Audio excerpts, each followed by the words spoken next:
चलते हैं अगले भाग पर। मैं हूं हरी सर और आप देख रहे हैं मेरा YouTube channel maths with Hari sir special Hindi medium के बच्चों के लिए।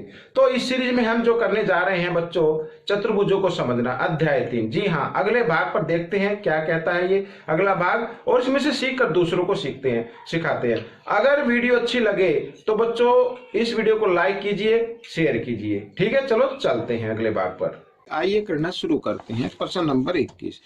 तो प्रश्न नंबर 21 यहाँ पर मैंने पहले से लिख के रखा हुआ है। आइए करना शुरू करते हैं। क्या कहता है, एक आयत के विकर्णों की लंबाई x जमा 3 सेंटीमीटर तथा 2x घटा 7 सेंटीमीटर है, तो x का मान बताना है। बच्चों आयत के विकर्ण बराबर होते हैं, ठीक है। यहाँ पर मैं लिख भी सकता हूं, हम जानते हैं आयत के विकर्ण, ये आपको प्रॉपर्टी जो है ना ये याद होनी चाहिए। विकर्ण बराबर होते हैं, तो बराबर होते हैं तो इनकी वैल्यू को आप बराबर रख दीजिए। x जमा 3 बराबर 2x घटा 7, इस तरीके से। तो x को इधर ले आओ, तो x है 2x इधर आकर ये घटा 2x हो जाएगा इस साइड में, और यहाँ घटा 7, तो 3 को भी ना 7 के साथ लिख देंगे, तो इधर जमा इधर आकर ये घटा क्या हो जाएगा, 3 हो जाएगा। तो यहाँ पर घटा जमा घटा 2 में से 1 गया, 1 एक्स्ट्रा बचेगा, लेकिन बड़े नंबर के सामने घटा है तो घटा का निशान और घटा 10, घटा से घटा का निशान कट गया, x बराबर आ गया 10। तो बच्चों ये आपका उत्तर हो गया। ठीक है, x का मान ज्ञात करना था, ये x का मान आ गया है। अब प्रश्न नंबर 22 क्या कहता है, इसको देख लेते हैं। थोड़ा सा मैं इसको जूम कर लेता हूं बच्चों,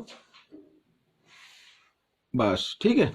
अब यहां पर देखो, एक चतुर्भुज के अंत्य कोणों में, चतुर्भुज अंत्य कोणों में अनुपात दिया 1:3:4:4 का अनुपात है, 2 सबसे बड़े कोणों का योग क्या होगा।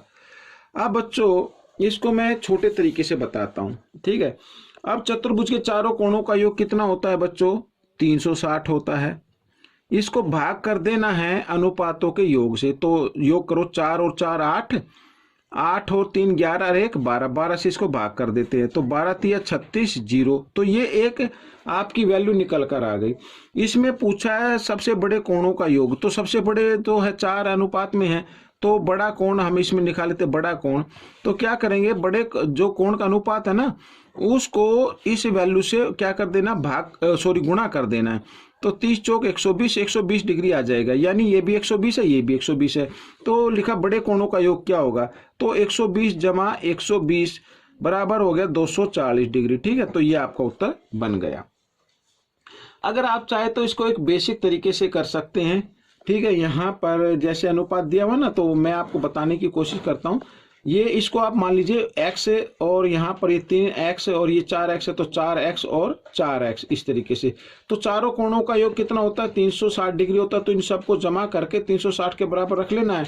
फिर उसके बाद x की वैल्यू निकाल लीजिए, और यहाँ पर आप उस तरीके से एंगल निकाल सकते हैं। अब हम यहाँ पर क्वेश्चन नंबर 23 क्या कहता है, इसको भी हम देख लेते हैं क्या कहता है ये। आइए, एक समबहुभुज में प्रत्येक अंत्य कोण बाह्य कोण का 3 गुना, तो 3 गुना क्या, अंत्य कोण है 3 गुना, ठीक है, बाह्य कोण का। तो बाह्य कोण नहीं पता तो आप इसमें बाह्य कोण मान सकते हैं, बाह्य कोण बराबर x मान सकते हैं। और तो अंत्य कोण कितना हो जाएगा, अंत्य कोण यहाँ पर हो जाएगा बच्चों 3x, तभी तो होगा ना 3 गुना। इस बहुभुज की भुजाओं की संख्या क्या होगी, बिल्कुल आसान है, बहुभुज की संख्या क्या होगी, बाह्य कोण से निकाल लेंगे। ठीक है, तो बच्चों मैंने कई बार आपको बताया है कि अंत्य कोण और जमा बाह्य कोण, अंत्य कोण जमा बाह्य कोणों का योग क्या होता है, 180 डिग्री होता है हमेशा। तो 3x और 1x 4x बराबर 180 डिग्री। तो x का मान निकाल लीजिए, 180, 4 इधर गुणा में, इधर आकर ये भाग में आ गया, 4 से इसको भाग किया, 4 चौक 16, 4 पंजे 20, तो x आ गया। तो x क्या था, बाह्य कोण, बाह्य कोण हमारा आ चुका है। तो बाह्य कोण से ही भुजाओं की संख्या हम निकालेंगे। ठीक है, अब बच्चों यहाँ पर देखो मैं आपको बताता हूं भुजाओं की संख्या, भुजाओं की संख्या कैसे ज्ञात करनी। भुजाओं की संख्या ज्ञात करने के लिए बाह्य कोणों का योग ऊपर आएगा। बाह्य कोण कोई भी बहुभुज हो उसके बाह्य कोणों का योग 360 डिग्री होता है, ठीक है। और बटे यहाँ पर बाह्य कोण आ जाएगा 45 डिग्री का बाह्य कोण। तो इसको अगर हम काटें तो आप चाहे तो इसको 5 से काट सकते हैं, 9 से भी काट सकते हैं। 9 पंजे 45, 9 चौक 36, 0 की 0, 5 एकम 5, 5 अट्ठे 40। तो भुजाओं की संख्या क्या होगी बच्चों? 8 होगी। तो बच्चों इस तरीके से ये प्रश्न आपका हल हो गया। नंबर 24 को देख लेते हैं बच्चों। यहाँ पर जैसा कि आप अपनी स्क्रीन पर देख रहे हैं, क्या कहता है ये प्रश्न नंबर 24। देखो, एक समबहुभुज का अंतः कोण इसके बाह्य कोण से 100 डिग्री अधिक है। अब ये अधिक है। पहले कोण में क्या था? 3 गुना था। अब ये क्या हो गया? 100 डिग्री अधिक हो गया। तो बाह्य कोण यहां पर लिख लेते हैं। वही बाह्य कोण x डिग्री का है। तो अंतः कोण क्या है बच्चों? यहां पर लिखा है 100 डिग्री अधिक है। अधिक के लिए इसमें जमा कर देना है इस तरीके से। इस बहुभुज में भुजाओं की संख्या क्या होगी? बिल्कुल आसान है। तो बाह्य कोण से ही निकालेंगे। तो बच्चों मैंने जैसा कि पहले जो प्रश्न था उसमें भी बताया है आपको कि बाह्य कोण जमा अंतः कोण, इनका योग क्या होता है हमेशा? 100 डिग्री है ये, बराबर 180 डिग्री होता है। ठीक है, 1x और 1x 2x बराबर 180। 100 इधर जमा इधर आकर ये घटा का हो जाएगा और यहाँ पर घटाया तो 80 डिग्री आ गया। x का मान निकाल लेते हैं। तो 80, 2 इधर गुणा में, बराबर के निशान से इधर आएगा तो भाग में, 2 से भाग किया तो आ गया 40। ठीक है, x क्या था? बाह्य कोण था। तो बाह्य कोण तो आपका आ चुका है। तो भुजाओं की संख्या आपको निकालनी है, तो इधर निकाल लेते हैं भुजाओं की संख्या। तो भुजाओं की संख्या निकालने के लिए बाह्य कोणों का योग, बहुभुज के बाह्य कोणों का योग कोई भी होता तो 360 ही होता है बटे, ठीक है, बाह्य कोण कितने का है? 40 डिग्री का। तो 0 से 0 कट गई, 4 एकम 4 निम 36। तो भुजाओं की संख्या क्या आ गई बच्चों? 9 आ गई। तो ये प्रश्न आपका हल हो गया। अब हम इस भाग का आखिरी प्रश्न हल कर लेते हैं। क्या कहता है देखिए, एक समबहुभुज का अंतः कोण इसके बाह्य कोण से 108 डिग्री अधिक है। ये भी बिल्कुल ऐसा ही है, बिल्कुल सेम ऐसे ही है। आइए जल्दी से कर लेते हैं। अंतः कोण है यहां पर, तो बाह्य कोण आप मान लीजिए, बाह्य कोण है x डिग्री का। ठीक है, हमने क्यों लिया x का? क्योंकि इसमें लिखा अंतः कोण इसके बाह्य कोण से 108 डिग्री है। अगर बाह्य कोण का हमें पता लग जाए तो अंतः कोण अपने आप निकल आता है। तो बाह्य कोण तो दिया हुआ नहीं है तो हमने x मान लिया। अब अंतः कोण हम निकाल सकते हैं आराम से।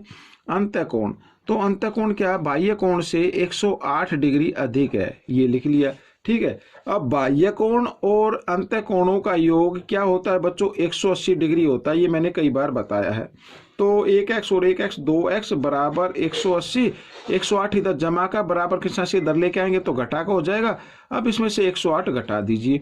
अब 10 में से 8 गए 2, यहाँ पे रह गए बच्चों कितना रह गया? 7। तो 7 1 में से गया 0। ठीक है, इस तरीके से। तो x का मान निकाल लेते हैं। 72, 2 इधर गुणा में, इधर आकर ये भाग में आ गया। तो ये आ गया बच्चों कितना? 36 आ गया। तो x का मान आ गया 36।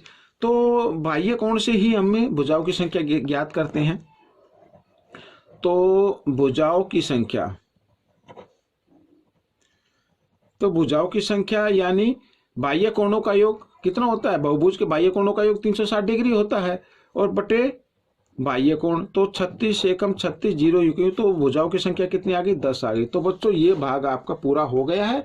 आपको ये भाग कैसा लगा मुझे जरूर बताना। ठीक है, अब मिलेंगे अगले भाग में। तब तक आप प्रैक्टिस कीजिए और मेरी वीडियो देखने के लिए धन्यवाद।